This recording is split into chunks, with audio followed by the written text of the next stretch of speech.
रंगों के पर्व होली के नजदीक आते ही पीतल नगरी के नाम से मशहूर मुरादाबाद के पीतल बाजार में रौनक आ गई है। यहाँ का बाजार पीतल की तरह तरह की पिचकारियों और फव्वारों से सज चुका है, जिसके चलते पीतल की पिचकारियों के शौकीन दूर दूर से ब्रास की पिचकारियों की खरीदारी करने पहुँच रहे हैं। पीतल व्यापारी कहते हैं कि होली के शौकीन लोग अब प्लास्टिक की चाइनीज पिचकारियों से दूरी बना रहे हैं। इसके पीछे एक बड़ा कारण ब्रास की पिचकारी की मजबूती और लॉन्ग लाइफ होना है। जब कभी वे खराब हो जाती है तो आधे से ज़्यादा कीमत में आसानी से बिक जाती है, जबकि प्लास्टिक कबाड़ में जाती है और हमारे पर्यावरण को नुकसान भी पहुंचाती है। वहीं दूसरी ओर इसकी डिमांड का एक बड़ा कारण हिंदू सभ्यता में विवाहित महिला की पहली होली पर पीतल की पिचकारी और पीतल के फव्वारे का चलन है। उनका ये भी कहना है कि हमारे यहाँ पिचकारी की इस बार ऑल ओवर इंडिया से डिमांड आ रही है। पिछले दिनों दुनिया के कई देशों को काफ़ी ऑर्डर भेजे हैं। देश भर में इसकी काफ़ी डिमांड रहती है।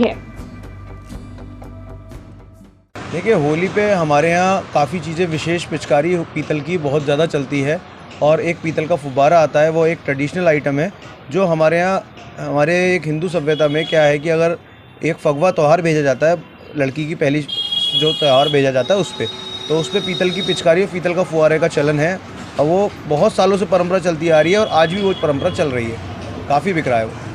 क्या कीमत होती होगी इसकी? उस फुव्वारे की कीमत 1100 रुपये से लेकर 1500 रुपये तक होती है। क्या कुछ विशेषता है दूसरी जो आजकल चाइनीज़ पिचकारी चल रही है? देखिए, चाइनीज़ पिचकारी तो चाइना की ही रहती हैं और ये हमारा पीतल है। पीतल में सबसे बड़ी विशेषता क्या है, एक तो ये कभी ख़राब नहीं होता, ये एक बार ले लीजिए और आपका सालों साल चलता है। और दूसरी बात, ये ब्रास एक ऐसी चीज़ है अगर ये ख़राब भी हो गया, टूट भी गया, तब भी आपका मनी उतने का उतना ही है, आधे पैसों में हर समय बिक जाता है। और अगर लॉन्ग लास्टिक हो तो जितने का लें उससे भी ज़्यादा का बिक जाता है।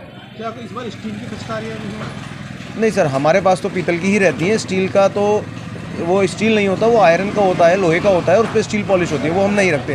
हम सब पीतल का ही सामान रखते हैं। अच्छा, इस बार कहाँ से डिमांड आ रही है पीतल पिचकारी? सब पिचकारी तो हमारे ऑल ओवर इंडिया से ही डिमांड आती है और कुछ फॉरेनर्स से भी हमारे पीछे ऑर्डर्स गए थे। मॉरिशस वगैरह भी हमारा गया था और 2-3 कंट्री में और भी गया था। तो बाकी ऑल ओवर इंडिया तो हमारे सब जगह जाता ही रहता है। देखिए, मुरादाबाद को सोने की चिड़िया के नाम से जाना जाता है और विश्व पटल पर पीतल नगरी का नाम काफ़ी ऊंचा है। मुरादाबाद में इस समय पीतल की पिचकारियों की भरमार है। लोग खूब दूर दूर से यहाँ पीतल की पिचकारियाँ ख़रीदने आते हैं। साथ साथ उसमें काफ़ी वैरायटी होती है। लोगों को मेन बर्तन बाज़ार की पिचकारियाँ सबसे ज़्यादा भाती हैं। क्यों विशेष होती है पिचकारी यहाँ की? चाइनीज़ पिचकारी विशेष क्या, देखिए, चाइनीज़ से तो लोगों ने बहिष्कार कर दिया है और पीतल की पिचकारियों को लोगों ने गले लगा लिया है।